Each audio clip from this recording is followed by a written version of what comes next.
الحمدللہ والصلاة والسلام علی من لا نبی بعدہ اما بعد فاعوذ باللہ من الشیطان الرجیم بسم اللہ الرحمن الرحیم۔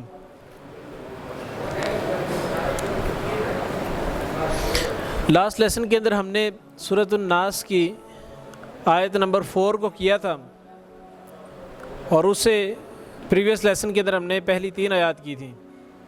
اس طریقے سے ہماری پہلی 4 آیات سورۃ ناس کی مکمل ہو چکی ہیں، سورۃ فاتحہ بھی کمپلیٹ ہو گئی ہے۔ آج انشاءاللہ ہم آگے شروع کریں گے۔ ہم نے لاسٹ لیسن کے اندر پڑھا تھا کہ من شر الوسواس الخناس، ہم اللہ تعالیٰ کی پناہ طلب کر رہے تھے، اللہ تعالیٰ کی پناہ میں آ رہے تھے۔ کس کے شر سے؟ اس شیطان کے شر سے جو کہ خناس ہے، جو کہ کیا ہے؟ خناس ہے۔ خناس شیطان ہوتا کون سا ہے؟ خناس اصل میں وہ شیطان ہوتا ہے جو کہ انسان کے ساتھ اللہ تعالیٰ مقرر کر دیتے ہیں۔ جس کو انسان جب پیدا ہوتا ہے نا، اس کے ساتھ ایک شیطان بھی ہوتا ہے، ایک فرشتہ بھی ہوتا ہے۔ وہ جو انسان کے ساتھ والا جو شیطان ہوتا ہے نا، اس کو کہتے ہیں خناس۔ انسان اس صورت کے اندر اس خناس کے شر سے جو ان سے ہے وہ اللہ تعالیٰ کی پناہ میں آ رہا ہوتا ہے۔ تو پھر آگے دیکھیں کہ وہ خناس شیطان کی پاور کیا ہوتی ہے، وہ کر کیا سکتا ہے میکسیمم؟ وہ یہ کہ الذی یوسوس فی صدور الناس، وہ زیادہ سے زیادہ ایک کام کر سکتا ہے، وہ یہ کہ وسوسے پیدا کر سکتا ہے۔ الذی، وہ جو یوسوس وسوسے پیدا کرتا ہے فی صدور الناس، لوگوں کے سینے میں، لوگوں کے سینے کے اندر۔ معلوم ہوا کہ شیطان کی اگر میکسیمم پاور کہیں تک جاتی ہے نا، وہ ایک ہی چیز تک جاتی ہے، اور وہ یہ کہ وسوسہ پیدا کر سکتا ہے۔ جس طرح میں نے کل بھی لاسٹ لیسن کے اندر میں نے بیان کیا تھا کہ شیطان جب انسان سے کوئی کام کروا لیتا ہے، کل قیامت کے دن انسان سے پوچھا جائے گا ہاں جی یہ کام کیوں کیا، تو وہ انسان فوراً کہے گا کہ یا اللہ میں نے تو نہیں کیا، یہ تو شیطان نے کروایا ہے۔ اللہ تعالیٰ شیطان کو بلا کے حاضر کروا کے پوچھے کہ ہاں جی تم نے کروایا، وہ کہے گا یا اللہ میں نے تو نہیں کروایا، اس نے تو خود کیا، میں نے تو صرف ایک مشورہ دیا تھا، میں نے تو صرف ایک وسوسہ ڈالا تھا۔ آپ اپنی زندگی کے اندر بھی دیکھیں، ہم جب گناہ کرتے ہیں، ہمیں کوئی فورسلی کو بندہ کروا رہا ہوتا ہے، کوئی زبردستی کروا رہا ہوتا ہے، ہمیں تو صرف ایک مشورہ آتا ہے کہ یار ایسے کر لو، صرف ایک مشورہ آتا ہے، خیال آتا ہے دماغ کے اندر نا، وہ خیال، وہ مشورہ جو ان سے ہے ہمارے وسوسے کی صورت کے اندر ہوتا ہے، اور وسوسے کے اوپر عمل کرنا ہماری اپنی جو سی ہے نا، وہ اپنا کام ہوتا ہے، ہماری اپنی مرضی ہوتی ہے۔ سمجھ آ گئی بات کی؟ اسی لیے اللہ تعالیٰ نے یہاں پر فرمایا الذی، وہ جو یوسوس وسوسے پیدا کرتا ہے فی صدور الناس، لوگوں کے سینوں میں۔ اب وہ ہے کون سا خناس؟ کون کون سے ہو سکتے ہیں؟ من الجنۃ والناس، جو جنوں میں سے بھی ہیں اور انسانوں میں سے بھی ہیں۔ مطلب کہ سمجھ آئی ایک بات، ایک تو وہ تھا ابلیس تھا جس نے آدم علیہ السلام کو سجدہ کرنے سے انکار کیا تھا، ایک تو وہ تھا۔ دوسرا شیطان وہ ہے، اب ابلیس تو ایک بندہ نا، وہ تو ہر انسان کے پاس نہیں جا سکتا۔ دنیا میں اگر 7 ارب انسان ہے، وہ 7 ارب کے 7 ارب انسانوں کے پاس تھوڑا نہ جائے گا، وہ نہیں جا سکتا، وہ تو ایک اکیلا ہے نا۔ اس کا مطلب اس کے آگے پوری ٹیم بھی ہے، پورے اس کے چیلے بھی ہیں، ٹھیک ہے، پوری ٹیم کی کوآرڈینیشن سے وہ کام کرتے ہیں۔ اب وہ ٹیم کے اندر 2 قسم کے لوگ ہوتے ہیں، ایک جن ہوتے ہیں اور ایک انسان ہوتے ہیں۔ مطلب سمجھ آئی کہ ابلیس جو ہے نا، شیطان کا جو سردار ہے، جنوں کا سردار ابلیس، اس کے ماننے والے 2 قسم کے لوگ ہوتے ہیں، ایک انسان بھی ہوتے ہیں، جن بھی ہوتے ہیں۔ اب جنوں کی تو سمجھ آتی، چلو وہ تو اس کے ساتھ ہو سکتے ہیں کیونکہ ابلیس خود ایک جن ہے، ٹھیک ہے۔ تو انسان کس طریقے سے ہو سکتے ہیں؟ آپ نے دیکھا ہو کہ رسول اللہ صلی اللہ علیہ وسلم کی حدیث ہے کہ جب رمضان آتا ہے تو شیاطین جکڑ دیے جاتے ہیں، لیکن گناہ ہم پھر بھی کر رہے ہوتے ہیں۔ کچھ لوگ ایسے شر پسند عناصر ہوتے ہیں کہ ان کو رمضان میں گناہ کرنے یاد آتے ہیں، وہ رمضان کے اندر بھی گناہوں کے مشورے دے رہے ہوتے ہیں کہ یار اس طرح کر لے، ہوتا ہے نا ایسے۔ یہ وہ لوگ ہوتے ہیں جن کا نفس جو ان سے ہے وہ نفس امارہ بن چکا ہوتا ہے گناہ کر کر کے۔ جب گناہ کر کر کے ان کا نفس امارہ بن چکا ہوتا ہے، پھر ان کی کیٹیگری بھی شیاطین کے ساتھ ہونا شروع ہوتی ہے۔ اب شیطان کو اس پہ محنت کرنے کی ضرورت نہیں رہتی۔ مثال کے طور پہ آپ کے ساتھ جناب آپ کے ایک بندہ ہے، وہ 24 گھنٹے آپ کو یہ کہتا رہتا ہے یار نماز پڑھ لو، نماز پڑھ لو، نماز پڑھ لو، نماز پڑھ لو۔ وہ آپ کے ساتھ مسلط ہے، آپ پہ یہی کہتا رہتا ہے کہ یار نماز پڑھ لو، لیکن آپ جو ان سے ہے نا وہ نماز نہیں پڑھتے۔ ایک وقت آتا ہے کہ آپ 5 وقت کی نمازیں پڑھنا شروع ہوتے ہیں۔ اب اس بندے کو آپ کو کہنے کی ضرورت رہے گی نہیں، کیوں؟ کیونکہ 5 وقت کی نمازیں پہلے ہی پڑھ رہے ہیں، ٹھیک ہے، اس کی ضرورت ہی نہیں رہے گی۔ اسی طرح شیطان ہے، وہ انسان کو گناہ کو حکم دیتا ہے، گناہ کرتا رہتا ہے، اور پھر جب انسان گناہ کرنا شروع ہو جاتا ہے، پھر شیطان جو ہے اس کو گناہ کرنے کا حکم دیتا ہی نہیں ہے، مشورہ دیتا ہی نہیں ہے، کیونکہ اس کو پتہ ہے کہ یار اس نے اب گناہ کرتے ہی رہنا ہے۔ سمجھ آ گئی بات کی؟ اسی طریقے سے وہ لوگ جو کہ گناہ کے عادی ہو جاتے ہیں، عادی مجرم بن جاتے ہیں گناہوں کے، وہ بھی شیاطین کے ساتھ دینے والوں میں سے ہوتے ہیں۔ اور کچھ لوگ باقاعدہ اس کائنات کے اندر، اس دنیا کے اندر موجود ہیں جو کہ شیطان کی عبادت کرتے ہیں، جن کو فری بیسنس کہا جاتا ہے، ٹھیک ہے۔ آپ ان کو جا کے مختلف سائٹس پہ سرچ کریں، یوٹیوب پہ سرچ کریں، گوگل پہ سرچ کریں، ان کے متعلق مختلف قسم کی کتابیں بھی موجود ہیں، قرآن مجید کے بھی تذکرہ ان کا موجود ہے کہ شیطان کی باقاعدہ عبادت کرتے ہیں۔ تو ان کا بہت بڑا ایک پروپیگنڈا ہے، بہت بڑی ایک ٹیم ہے جو کہ جنوں میں سے بھی ہے اور انسانوں میں سے بھی ہے۔ ہمارے زیادہ تر وہ فلمی سٹار جتنے بھی ہوتے ہیں، جو امریکن فلمی سٹارز ہوتے ہیں ہالی ووڈ کے، وہ زیادہ تر فری میسنز ہوتے ہیں، وہ زیادہ تر شیطان کی عبادت کرنے والے ہوتے ہیں۔ سمجھ آ گئی بات کی؟ تو لہٰذا معلوم ہوا کہ جنوں شیطان کے ساتھ دینے والے دو قسم کے لوگ ہوتے ہیں، جنوں میں سے بھی انسانوں میں سے۔ انسان کو دونوں کی شر سے اللہ تعالیٰ کی پناہ میں آنا چاہیے۔ انسان اللہ تعالیٰ کی پناہ طرف کہ یا اللہ، یہ جو جنوں میں سے بھی شیاطین ہے اور جو انسانوں میں سے بھی شیاطین، دونوں کی میں جو ان سے نا، دونوں سے میں پناہ چاہتا ہوں، میں تیری پناہ کے اندر آنا چاہتا ہوں۔ سمجھ آ گئی بات کو؟ اس کے بعد نیکسٹ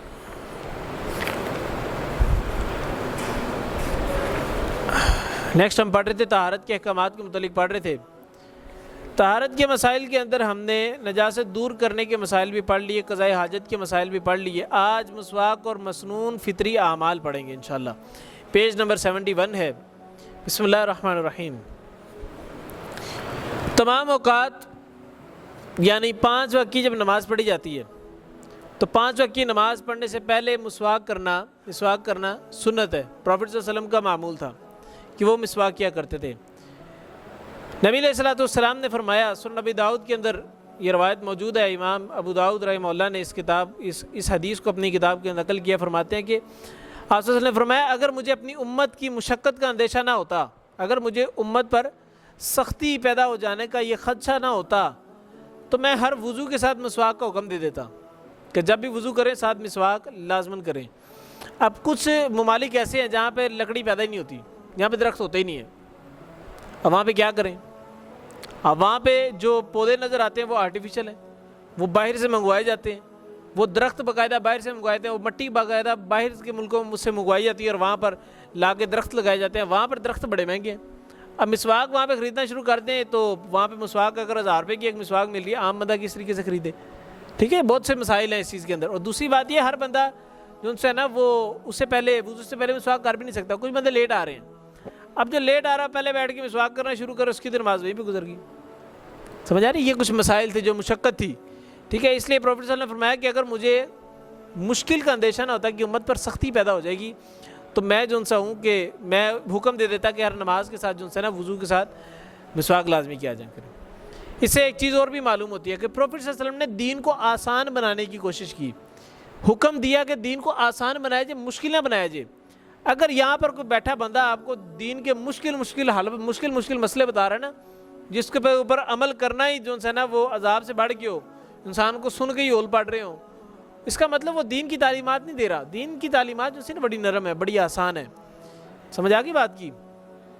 دوسری چیز، ام المؤمنین سیدہ عائشہ رضی اللہ تعالیٰ عنہ کہتی ہیں کہ رسول اللہ صلی اللہ علیہ وسلم نے فرمایا 10 چیزیں فطری ہیں، 10 چیزیں فطری ہیں۔ مونچھیں کاٹنا پہلی چیز، یہ فطرتی عمل ہے۔ دوسری چیز داڑھی بڑھانا، یہ بھی فطرتی عمل ہے۔ تیسری چیز مسواک کرنا، یہ بھی فطرتی عمل ہے۔ چوتھی چیز کلی کرنا، یہ بھی فطرتی عمل ہے۔ پانچویں ناک میں پانی چڑھانا۔ چھٹی ناخن کاٹنا۔ ساتویں انگلیوں کے جوڑوں کا پچھلا حصہ دھونا، انگلیوں کے جوڑوں کا پچھلا حصہ دھونا، یہ حصہ ہم اس طرح کر کے عادت ہوتے ہیں نا۔ اب یہ جو ماس ہے اکٹھا ہوا پڑا ہے، آپ اس کو سردیوں کے اندر جب آپ کی سکن خشک ہو جاتی ہے نا، اس کو اس طرح کریں نا، آپ کے یہاں پہ لکیریں پڑی ہوں گی وائٹ وائٹ، اس کی وجہ یہ ہے یہاں پر پانی پہنچتا ہی نہیں ہے۔ اس طرح کونیوں کا یہ حصہ بھی ہوتا ہے، یہاں پر ہی پانی نہیں پہنچتا ہے، ایڑیوں کا پچھلا حصہ بھی وہاں پہ ہی پانی نہیں پہنچتا، ٹھیک ہے۔ تو انگلیوں کے جوڑوں کا پچھلا حصہ دھونا، بغلوں کے بال کاٹنا اور زیر ناف بال مونڈنا اور استنجا کرنا، یہ تمام کی تمام چیزیں کس میں سے ہیں؟ فطرتی چیزوں میں سے ہیں۔ معلوم ہوا کہ جو لوگ یہ کام نہیں کرتے، اس کا مطلب وہ فطرت سے ہٹ کے کام کر رہے ہیں، وہ فطرتی کام نہیں ہے، وہ نیچر کے قانون نہیں ہے، وہ لا آف نیچر نہیں ہے، وہ اللہ تعالیٰ کے قانون کی مخالفت پہ چل رہے ہیں۔ اور یاد رکھیں جب بھی انسان اللہ تعالیٰ کے قانون کی مخالفت کرتا ہے، فطرت سے ہٹ کے چلتا ہے، آرٹیفیشل زندگی گزارنے کی کوشش کرتا ہے، وہ ہمیشہ نقصان کا سامنا کرتا ہے۔ آپ جو مرضی کر لیں وہ ہمیشہ نقصان کا سامنا کرتا ہے۔ اللہ تعالیٰ نے رات کو بنایا سکون کے لیے اور دن کو بنایا عبادت کے لیے، دن کو بنایا کام کرنے کے لیے۔ اب اگر انسان دن کو سارا دن سوئے، پوری رات عبادت کرے، پوری رات جو ہے وہ کام کرے، تو مجھے بتائیں وہ خوش رہ لے گا؟ ہو سکتا ہے وہ خوش رہ لے، لیکن اس کی صحت آہستہ آہستہ آہستہ آہستہ ڈاؤن ہوتی جائے گی۔ سائنس کہتی ہے کہ اس بندے کی صحت کے اندر جو ہے نا، اس کی نیچر کے اندر چڑچڑا پن پیدا ہو جاتا ہے، وہ چڑچڑا بندہ ہو جاتا ہے، وہ ذرا سی بات پہ تنگ ہونا شروع ہوتا ہے۔ کیوں؟ کیونکہ وہ راتوں کو جاگ رہا ہے۔ اللہ تعالیٰ نے قرآن میں فرمایا کہ ہم نے راتوں کو سکون کرنے کے لیے بنایا اور دن کو جو ہے نا وہ کام کرنے کے لیے بنایا۔ جب اس لا آف نیچر کے انسان الٹ چلتا ہے تب کام خراب ہوتے ہیں۔ تو یہ کچھ فطرتی اعمال تھے صحیح مسلم کے اندر جو ہے نا پروفیٹ صلی اللہ علیہ وسلم نے فرمایا تھا اس کو۔ تیسری چیز، مسلمان مرد اور عورت کو 40 دن میں بال ناخن وغیرہ کاٹ لینا چاہیے۔ سیدنا انس بن مالک رضی اللہ تعالیٰ عنہ فرماتے ہیں کہ ہمارے لیے مونچھیں کتروانے، ناخن کاٹنے، بغل کے بال اور زیر ناف بال صاف کرنے کی زیادہ سے زیادہ مدت 40 دن مقرر کی گئی۔ یعنی زیادہ سے زیادہ اگر آپ ناخن بڑھا سکتے ہیں نا وہ 40 دن ہے۔ اگر بال بڑھا سکتے ہیں زیر ناف کے یا بغلوں کے بال تو وہ صرف 40 دن ہے۔ 40 دن سے زیادہ بڑھانے کی اجازت پروفیٹ صلی اللہ علیہ وسلم نے نہیں دی۔ 40 دن سے ہونے سے پہلے جو ہے نا ان چیزوں کو صاف کر لینا چاہیے۔ صحیح مسلم کے اندر روایت موجود ہے۔ اس کے بعد چوتھی چیز، رسول اللہ صلی اللہ علیہ وسلم نے داڑھی رکھنے اور مونچھیں کاٹنے کا حکم دیا ہے۔ عبداللہ بن عمر رضی اللہ تعالیٰ عنہما کہتے ہیں کہ رسول اللہ صلی اللہ علیہ وسلم نے فرمایا، مشرکوں کی مخالفت کرتے ہوئے داڑھی بڑھاؤ اور مونچھیں کاٹو۔ ہوتا اس طریقے سے تھا کہ مشرکین اور یہودی اور سکھ، یہ تینوں جو مذہب جو سے ہے نا، یہ اپنی داڑیاں ہی بڑھاتے تھے اور مونچھیں بھی بڑھاتے تھے۔ ان کی مونچھیں بڑی بڑی ہوتی تھیں اور داڑیاں بڑی بڑی ہوتی تھیں۔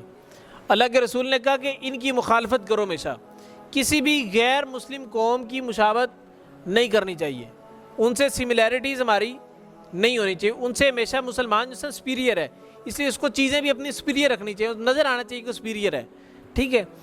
تو پروفیٹ صلی اللہ علیہ وسلم نے حکم دیا کہ یہ لوگ داڑیاں بھی رکھتے ہیں اور مونچھیں بھی رکھتے ہیں، تو میں تمہیں حکم دیتا ہوں کہ تم لوگ داڑیاں رکھو اور مونچھوں کو کترواؤ۔ اب یہاں پہ کتروانے کو حکم ہے، کتروانے سے مراد یہ ہوتا ہے کٹنگ کرنا، شیو کرنا نہیں۔ ہمارے یہاں پہ کیا ہوتا ہے، اس طرح پکڑ کے مونچھیں ایسے کر کے صاف کر دیتے ہیں، جو کہ ایک فطرتی عمل نہیں ہے۔ کیوں؟ کیونکہ پروفیٹ صلی اللہ علیہ وسلم کا حکم کیا ہے؟ مونچھیں کتروانا، مونچھوں کو چھوٹا کرنا۔ اس سے مراد بالکل یہ نہیں ہے کہ آپ کی مونچھیں بالکل ہی صاف ہو جائیں، وائٹ ہو جائیں، ٹھیک ہے، وہ ایک بڑی عجیب سی چیز لگتی ہے۔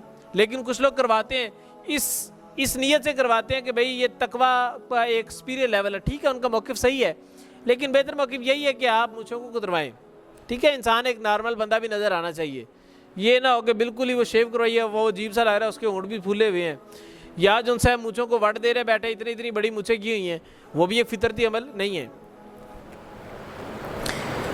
اس طریقے بہت ساری احادیث میں داڑھی رکھنے کی تاکید بھی کی گئی ہے، چنانچہ داڑھی بڑھانا اسلام کے فرائض میں سے ہے۔ یاد رکھیں، داڑھی بڑھانا اسلام کے فرائض میں سے، یہ فرض چیزوں میں سے ہے۔ اب داڑھی کتنی بڑھانا، یہ سنت کے اندر آتا ہے۔ داڑھی کی لمٹ کتنی ہونی چاہیے؟ 1 مٹھ جتنی ہونی چاہیے، یا چھاتی کو کور کرنے والی ہونی چاہیے، یا بالکل ہی کینچی نہ لگوائیں، کتنی لمٹ ہو، کتنی اس کی لمبائی ہو، یہ جو سی سنت کا عمل ہے۔ رکھنا فرض ہے۔ رکھنے کے اندر یہ کہ مسلمان ایک انسان دور سے چلتا ہوا بندہ نظر آ رہا ہے نا، وہ دور سے اس کا فرق نظر آنا چاہیے، کم از کم اتنا تو ہو کہ اس کا فرق نظر آئے کہ مرد آ رہا ہے عورت آ رہی ہے۔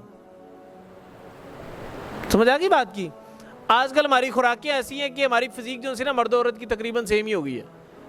دور سے اگر بندے نے شیو کی ہے نا، وہ دور سے چلتا آ رہا ہے، بال بھی تھوڑے بڑے کیے ہیں، دور چلتا آ رہا ہے، پہچان نہیں سکتے کہ مرد ہے کہ عورت ہے، ہوتا نا اس طریقے سے۔ تو کم از کم داڑھی اتنی تو ضرور ہو کہ فرق تو نظر آئے کہ مرد ہے عورت ہے، کیا چیز ہے۔ سمجھ آ گئی بات کی؟ یہ اتنی رکھنا کم از کم فرض ہے۔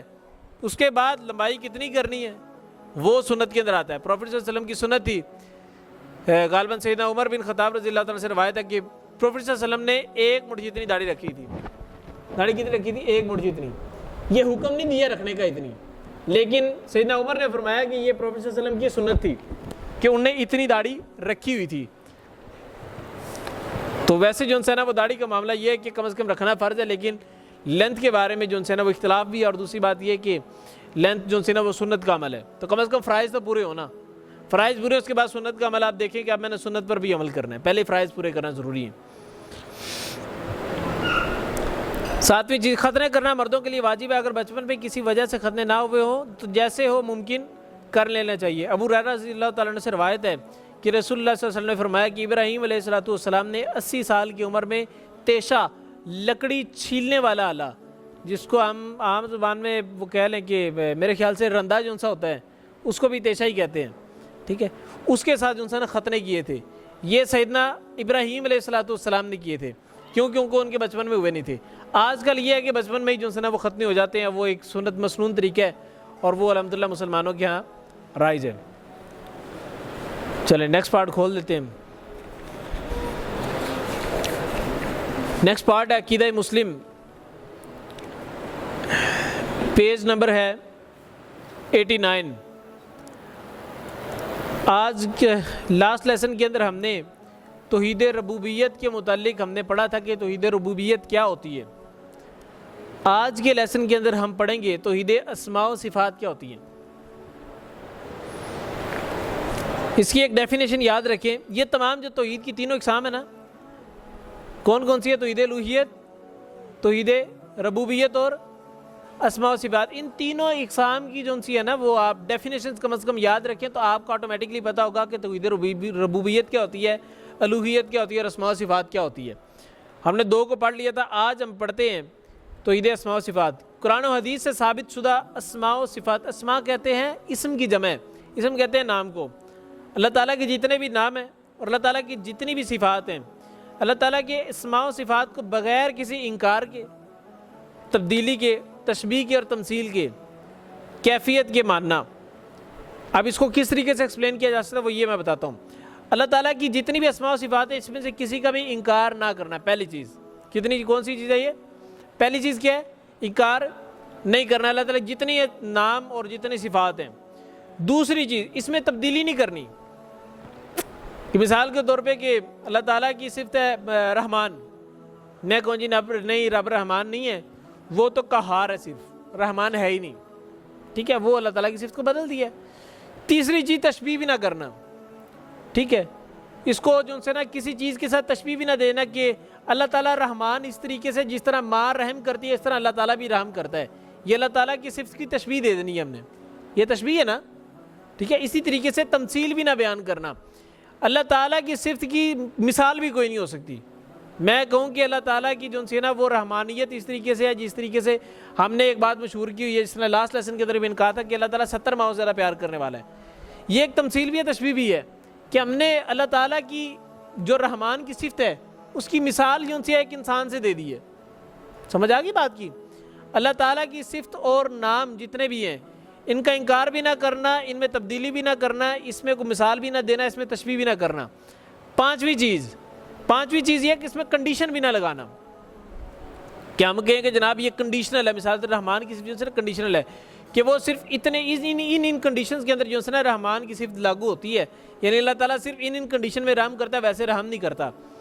یقین جانے انسان 100 قتل بھی کر کے آ جائے نا، اللہ تعالیٰ تب بھی رحمان ہے، اگر تب رحمان ہے جب وہ معافی مانگ لے گا، معافی مانگے اللہ تعالیٰ رحمان ہے، اللہ تعالیٰ معاف کر دے گا۔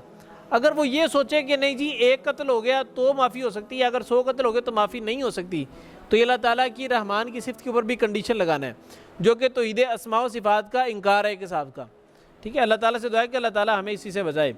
اللہ تعالیٰ نے سورۃ الشورى کے اندر بیان فرمایا کہ لیس کمثلہ شیء، اللہ تعالیٰ کی مثال کوئی نہیں ہے، اللہ تعالیٰ کی مثال کوئی نہیں ہے۔ جب اللہ تعالیٰ نے بات سورۃ شورى کے اندر کر دی ہے نا، اس کا مطلب وہ 70 ماؤں والی مثال ویسی ختم ہوگی۔ اللہ تعالیٰ نے جب خود یہ کہہ دیا لیس کمثلہ شیء، اس ایسی کوئی مثال ہی کوئی نہیں۔